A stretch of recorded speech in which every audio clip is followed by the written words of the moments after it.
담배도 드리셨습니다. 클린. 네.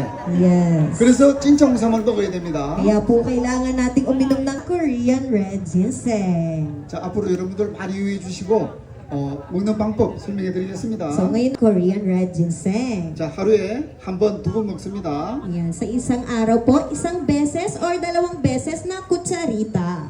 Kung isang bote ay tatagal ng 1 month. 요 한 병에 한 달 먹습니다. Yes po. 앞으로 SM몰, 아시안몰에서 판매를 하면 여러분들이 가격이 궁금합니다. Ayan, sa mga susunod na panahon po, ito ibebenta na natin sa ating malls. Tayo po ba ay naku-curious kung magkano ba ang ating Korean red ginseng? 네. Kagyugyo. 네.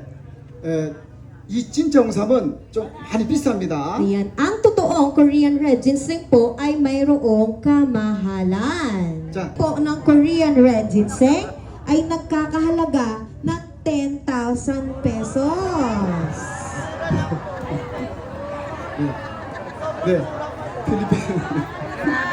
예, 필리핀 여러분 이해합니다. Yes, mahal po ba?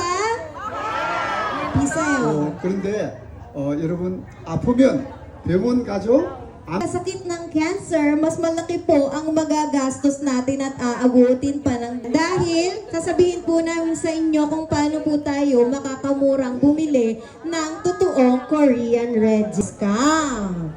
자,